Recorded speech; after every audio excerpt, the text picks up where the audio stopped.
Há um tempo atrás, talvez um ano ou mais, eu fiz um vídeo aqui sobre o meu OSR favorito e eu fiquei em cima do muro.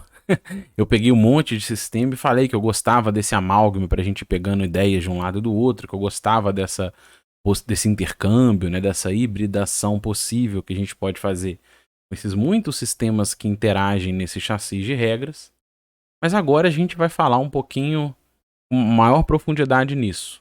Então eu trouxe aqui uma folha em branco para a gente trocar uma ideia sobre o meu OSR favorito. Mas antes disso, passou muito tempo, tem muitas reflexões, tem muita gente nova aqui no canal. Então a gente vai fazer aquela pergunta-chave, né? O que é OSR? É aquela pergunta que não tem uma resposta definida, mas a gente vai amarrar um pouquinho dentro desses conceitos do que eu penso mais recente sobre isso, para a gente chegar assim no vídeo, nas minhas opiniões, no meu olhar hoje sobre o que eu penso, o que eu acho mais legal dentro dessa proposta, quais são os sistemas que eu acho mais legais. Então, para isso, a gente vai começar fazendo uma reorganização sobre essa mágica sigla.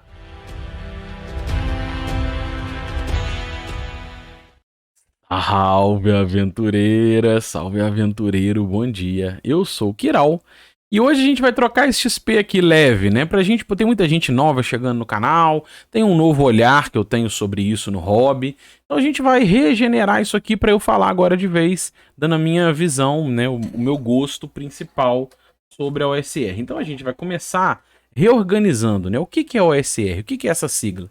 Então pra gente fazer um resuminho, eu vou contar aqui uma história resumida do Hobbit. Tem muitos outros lugares, até aqui no canal, um monte de vídeos sobre isso. Tem um monte de outro lugar falando sobre isso, mas vamos resumir. O Dungeons and Dragons foi lançado em 1974, o primeiro RPG comercial do Arneson e do Gygax, que é chamado de D&Dzinho Zero, ou D&D original, Zero E. Tem uma série, uma playlist só do D&D original aqui. Beleza, 1974. Depois, 3 anos depois, o Eric Holmes convenceu o Gygax a investir no lançamento de uma caixa. Ele entendia que o D&D original, ele era, né, a versão dele, ele era muito mais amigável para quem já era do cenário de game, de wargames. E ele falou, olha, eu acho que precisa de uma caixa introdutória para iniciantes, e o Gygax aprovou. É esse D&D básico do Home de 77. Em paralelo, o Gygax lançou a sua própria cara do Dungeons and Dragons, né, que ele chamou de Advanced Dungeons and Dragons, que é também chamado de AD&D 1E, que é o AD&D do Gygax. 77, 78, 79, o primeiro que saiu foi o Bestiário. Já contei um pouquinho dessa história aqui toda, tem nas playlists, quer ver vídeo específico, tem um monte aqui no canal. E aí, o sucesso da caixa do Holmes levou o Gygax a investir num departamento paralelo, vamos dizer assim, mas dentro da TSR, né, uma expansão que teve como ideia pegar o material do Holmes, resetar e lançar um Dungeons and Dragons em caixas, que foi o D&D BX. Ali o D&D do Moldvay, do Cook, do Marsh, 1981. Esse projeto, ele não foi... os níveis mais avançados não foram lançados ali, porque essa série foi resetada, sob direção do Frank Mentzer foi lançado o D&D Beckme. Já fiz série aqui de todas essas caixas, né? O D&D Beckme, Basic, Expert, Companion, Masters e Immortals. Beleza. Isso tudo nos anos 80, o D&D de caixas. E aí, em 1989, o Cook, mesmo autor, mesmo coautor do D&D Expert da Caixa Azul, lá de 81, ele assumiu a direção com alguns outros autores para poder resetar o AD&D do Gygax, pegar toda aquela coleção de lombada laranja que saiu nos anos 80, fazer uma revitalização para poder reorganizar e lançar o AD&D 2E, que tem a mesma estrutura de regras, né, compatível com a AD&D do Gygax, mas sobre uma série de modificações. Já fiz algumas resenhas sobre eles aqui. E aí saiu o AD&D segunda edição. E aí, nos anos 90, o Aaron Ashton reorganizou as caixas clássicas, né, a série Beckme, principalmente a série Beckme com M, né, até as 4 primeiras, onde ele reorganizou isso tudo e lançou o que seria o Dungeons and Dragons final, né? A série clássica, material completo em um livro só, D&D Rule Cyclopedia, que foi onde eu comecei a jogar RPG. E nos anos 90 a gente teve um monte de outros materiais para Rule Cyclopedia e para AD&D, uma série de cenários, suplementos, e tudo isso junto é conhecido como o D&D da TSR, que em 97 foi vendido para Wizards of the Coast, que depois foi comprada pela Hasbro, e nos anos 2000, em 2000, foi lançado Dungeons and Dragons da Wizards of the Coast /Hasbro, que é o D&D terceira edição, que na verdade, como eu já falei aqui, optou-se por remover o Advanced, que essa ideia de avançado, né, não seria interessante para iniciantes, então remova o Advanced, mas na prática ele seria o AD&D 3E, e a série clássica foi descontinuada nos anos 2000. Resumidamente, o lance aqui nos anos 2000, para D&D terceira edição, ou 3,5 inclusive, que foi resetado 2 anos depois, a gente teve uma série de suplementos. Uma série de suplementos de regras, de cenários e muita coisa que já vinha acontecendo de forma sintomática no AD&D segunda edição, se repetiu no D&D terceira edição. E teve gente que olhou para isso e falou, eu não preciso disso tudo para jogar RPG, né? Aconteceu inclusive na minha mesa. A gente tinha ali 8, 9, 10 livros e regras de um lado, magia no outro e tem mágica no outro. Eu não preciso disso tudo para jogar RPG. E aí algumas pessoas começaram a olhar para os materiais da era TSR e tentar revitalizá-los. Isso começou muito com a impressão sob demanda em alguns fóruns. Pegar o D&D BX de 81, pegar o AD&D do Gygax e fazer uma reimpressão, uma impressão sob demanda a partir de plataformas digitais que vendiam esse material em PDF, em alguns casos impressão sob demanda, ou você comprava o PDF e confeccionava artesanal. Beleza, isso começou a dar força também para a primeira publicação, que foi o Castaway Crusades em 2004. Esse livro, até onde eu vi, já está até na sua 7ª versão, mas lá em 2004 ele foi um dos pioneiros que usou a OGL do Dungeons & Dragons e lançou um sistema no chassi do D&D terceira edição. Mas esse material era do chassi terceira edição. E a partir desse trabalho, outros autores começaram a fazer coisas similares, como o clássico do Stuart Marshall e Finch, que foi o Ousey, que já fiz resenha aqui, que pega o AD&D original do Gygax e faz um grande compilado, maneiríssimo, né? Tem resenha dele aqui, que é o pioneiro da OSR. E aí a gente foi tendo outros trabalhos pioneiros, como o próprio o Daniel Proctor, que olhou para as caixas BX e foi o pioneiro em olhar para o BX como um chassi ideal e lançar o Labyrinth Lord. O Finch, que participou do Ouse, que resolveu lançar o seu, né, o Swords and Wizardry. Fiz resenha disso tudo aqui, tem tudo aqui no canal.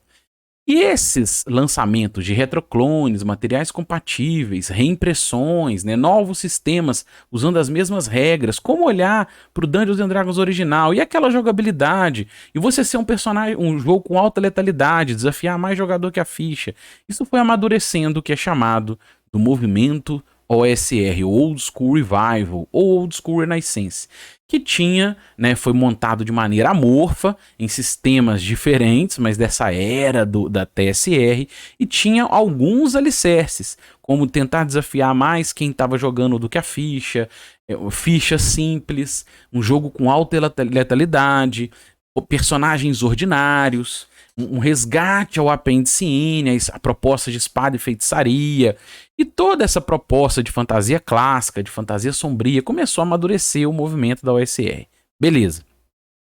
Em cima disso, eu vou organizar aqui como hoje, em 2023, gravando esse vídeo, então a gente já tem mais de 20 anos do início desse movimento, que começou lá nos anos 2000, como hoje eu olho para isso de forma mais organizada, que eu acho que é a mais didática. Se você tá chegando agora, tá meio perdido aqui, eu acho que é uma forma bem clara para entender um pouco disso tudo, né? Eu olho para a ideia de que quando você vai usar o logo, a OSR raiz, a OSR original, né, essa OSR raiz, ela tem uma relação direta com as regras originais do Dungeons & Dragons, seja do D&D original, seja do BX, seja do AD&D, mas essas regras da era TSR. Se você usa as mesmas regras ou é compatível com essas regras, não precisa necessariamente ser retroclone, né? Como eu já falei aqui, o próprio Swords and Wizardry, Lamentations of the Flame Princess, que eu ainda estou devendo resenha aqui, eles não são necessariamente um retroclone 100% fiel, mas eles usam as mesmas regras do D&D original, do AD&D ou de algum sistema da TSR.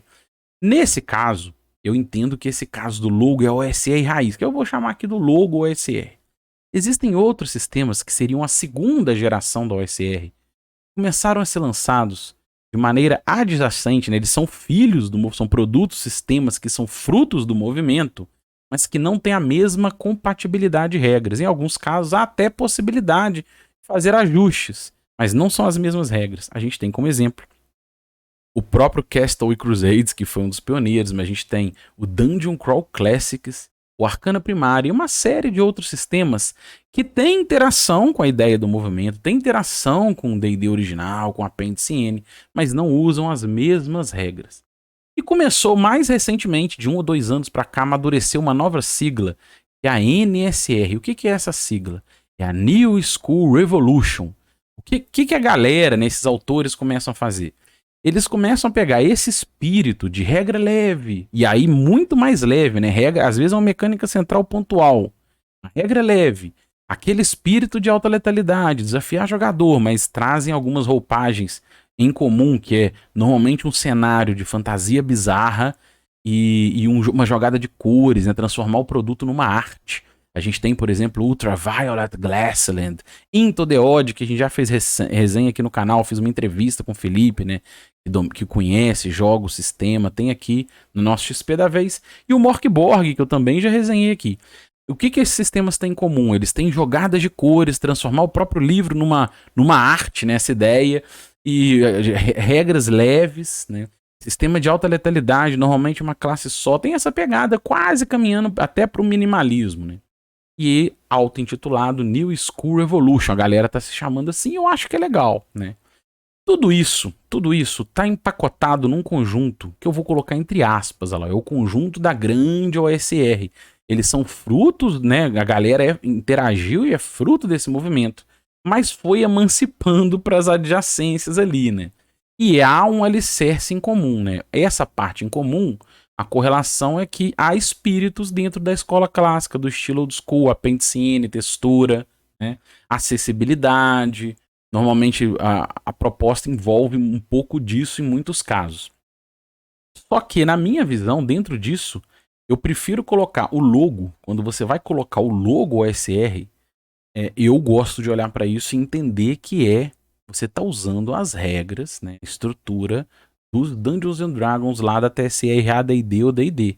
Então você vai usar a regra de moral, 6 atributos, né, aquela estrutura, ponto de vida, dado de vida, as salvaguardas. Então, quando você usa as mesmas regras, o logo ali é legal para mostrar que tem esse intercâmbio, essa língua franca, né? Beleza, e aí tem o OSR adjacente, quando não são as mesmas regras, há inspirações, é adjacente, às vezes compatibilidades parciais, e a NSR quando você tem essa pegada. Então é assim que eu gosto de olhar para esse amálgama.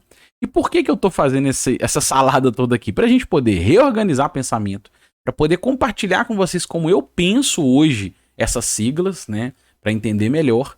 E quando eu quero olhar ali para o logo, entender que tem as mesmas regras lá dos D&Ds da era TSR. Beleza, isto dito, eu não vou correr da raia, né? E aí, isso tudo, Kiral. E agora, qual que é o seu OSR favorito? E hoje eu não vou correr. Eu vou contar pra vocês, tá? Quando eu falei lá no primeiro vídeo que eu gostava daquele amálgama, né, das regras, é porque eu estava em construção, sem eu saber na época ainda, com muita consciência, né? Mas eu já estava arrumando ali, por regras da casa, pegando uma coisinha aqui, uma ali, reajustando e amadurecendo o The Vintage RPG. E que hoje, pra mim, ele é o melhor sistema da OSR, o melhor sistema de RPG pra mim. E é uma opinião, é um gosto completamente pessoal, né? Então teve até uma pergunta, o Rafa perguntou lá na live, por que eu vou jogar com o The Vintage RPG e não com AD&D, ou com D&DBX, ou com Cyclopedia? E a resposta é a seguinte, ele tem as mesmas regras, né? Há interações de regras, isso foi a intenção no design. Mas ele tem diferenças o suficiente para ser um sistema à parte. As classes são diferentes, a forma como eu olho para os equipamentos, a forma como a gente olhou para as magias, né, para a estrutura de classe, para interpretar essas regras. O atributo não é a mesma coisa de acordo com a sua interpretação. E a minha interpretação, né, a nossa interpretação em cima dos atributos, o que significa inteligência, o que significa carisma. Então ela tá ali com uma cara, né, moderna, 2023, com o que eu penso hoje, que é o RPG que eu jogo na mesa. E ele é o meu favorito por isso, né? Ele é a minha cara amadurecida, a nossa cara da mesa amadurecida no Dungeons & Dragons. E é o que eu mais gosto. Beleza, ele é o primeiro, o meu sistema de RPG favorito hoje. Agora eu vou dar outras opções aqui para você que tá chegando no vídeo. Se você quer experimentar um sistema do Dungeons & Dragons da TSR, né, daquela mistura toda, pô, mas eu quero ir lá na origem e ver como é que era o sistema, como era jogado. Foi o que eu fiz. Eu joguei com D&D Zero E, eu joguei com BX, joguei com AD&D. Eu testei esses sistemas ao pé da letra por um tempo, até entendendo e amadurecendo para chegar no meu, né? Para chegar no D20 de RPG que é nosso, né? Na verdade o sistema é seu. Mas beleza, você quer experimentar? Na minha visão, o Old School Essentials é a melhor dica. Ele é o melhor sistema que a gente tem hoje em relação a fidelidade de regras originais. Porque eu vejo que de todos os Dungeons and Dragons publicados, o melhor sistema que eu vejo é o D&D BX. E o Old School Essentials é a melhor cara do D&D BX. Eu tô falando aqui do Fantasia Clássica, o tomo de regras que a gente tem até em português. Eu tenho uma série aqui no canal toda só de Old School Essentials. Tem uma playlist inteira com uma série de vídeos. Desde o lançamento dele, do primeiro financiamento coletivo lá em 2019, até a versão em português que a gente já mostrou aqui, com resenha dos materiais e com uma série mostrando também as versões físicas. E por quê? Então eu penso o seguinte, se eu quero jogar com as regras originais dos Dungeons and Dragons, para mim a melhor opção que você pode pegar é ele. Ele tem inclusive jogo rápido gratuito e tem a SRD traduzida gratuita. Então você pode fazer degustações. E eu acho a diagramação, né, o jeito que foi tratado, o tomo de regras básico, eu nem gosto muito da série avançada, tá? Não curto muito, eu curto mais a fantasia clássica, o BX original, como era, melhor organizado, melhor diagramado, clarificado algumas dúvidas. Então a minha dica é, você não quer ir lá no D20 de RPG, acha que eu mexi demais? Tá faltando clérigo, não sei o que, beleza, entendeu? Quer jogar com as regras do BX, uma regra da ID original e limpa? Pra mim o melhor é o Old School Essentials. Agora, qual que é a minha terceira dica? A minha terceira dica é o Swords and Wizardry, as regras completas, né, o Complete Rulebook, mas pode ser os intermediários, eu fiz resenha dele aqui também, eu vou deixar o card aqui em cima. Por quê? Porque o Swords and Wizardry, pra mim, é a melhor cara do AD&D que existe. Porque ele não é, na minha análise, a ideia dele é parecida com o do D20 de RPG. O Vintage mexeu o suficiente nele para não ser um retroclone completamente fiel aos originais. Mas, de certa forma, ele é um resgate das regras do D&D original / AD&D. Então eu já mostrei aqui, você tem o que é só as caixas básicas do D&D 0, tem o que tem as misturas, e esse que é as regras completas, ele é quase que um pré-AD&D, porque ele traz uma série de visões pessoais e mexidas ali em sistemas e tal do 0E, de forma que ele se caminha para o AD&D, ele tem raça separada de classe, ele tem uma estrutura de interpretação dos atributos parecidas com do AD&D ou do 0E, então ele tem um caminho meio AD&D, só que simplificado de maneira melhor organizado, né, com textos mais claros. Então, embora eu adore o AD&D do Gygax como estudo para consulta, principalmente o livro do mestre, acho que todo mundo tem que ler, né, livro, quer entender um pouco mais sobre o design da história do Dungeons and Dragons, coloca na sua lista o Dungeon Master Guide do AD&D de 1979. Mas o Swords and Wizardry é pra mim a melhor cara, entre aspas, ali, AD&D ou D&D 0E / AD&D publicado. Ele é gratuito, né? Lá no site deles, o PDF. E eu acho ele sensacional. Então a minha terceira dica são os meus 3 favoritos. Embora hoje eu tenha dado mais espaço pro D20 de RPG, que a gente tá amadurecendo, ele ainda tá em beta. Eu quero lançar como sistema completo, a gente tem amadurecido muita coisa. Mas são as minhas dicas. Os 3 melhores OSR que a gente tem, na minha opinião, é o D20 de RPG. Em segundo lugar, a versão mais fiel e mais bem organizada do BX, que é o melhor Dungeons and Dragons de todos os tempos, na minha opinião. E o melhor AD&D que você pode experimentar, rápido, acessível, fácil, fluido, é o que eu usaria se eu fosse para o caminho do AD&D. Beleza, essa aí é o OSR, mas eu também vou colocar aqui um adicional, né, um adendum, que são aqueles dois, mas e o OSR adjacente à NSR não pode faltar. E pra mim, acima de tudo, eu não posso deixar de falar do livro do Dungeon Crawl Classics RPG, né, o DCC RPG, que pra mim é uma aula de design, é um aprendizado sensacional. Muito do D20 de RPG bebeu da fonte do material do Joseph Goodman. Eu tenho uma playlist aqui, uma série com mais de 50 vídeos sobre DCC RPG. O DCC RPG, ele tem vários espaços no meu coração. Além de eu achar ele um livro muito legal, um sistema de RPG sensacional, eu já mostrei aqui alguns grandes destaques, né? Como a proposta funil, a cadeia de dados, a proposta da magia. Então ele tem muita coisa legal no sistema.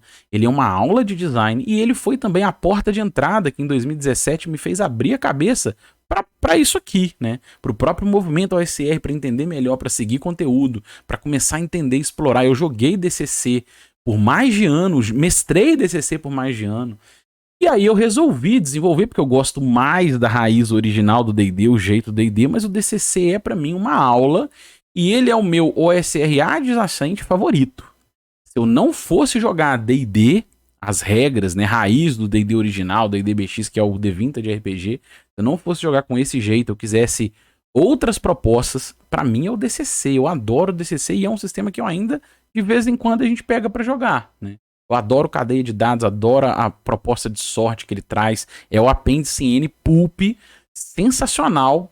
Eu acho uma aula e acho que todo RPGista, todo mundo que gosta do SR deveria ter um livro do DCC em casa e ler esse livro de vez em quando. Beleza, agora, a NSR não é muito a minha praia. Essa é, dentro desse conjunto todo, a que eu menos conheço, a que eu menos me interesso.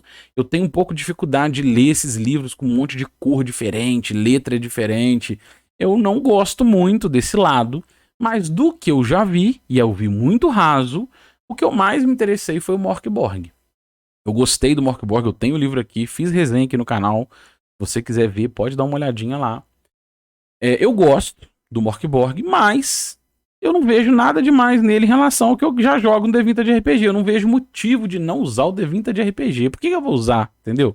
Não vejo. Não vejo diferenças suficiente para me interessar dentro da área da NSR. Mas é uma área que eu conheço pouco, né? Embora eu tô com outro foco hoje, mas do que eu já vi, o que eu achei mais legal, eu acho que vale ter, né? Se você conseguir aí, eu consegui na promoção na Amazon, um livrinho super charmoso.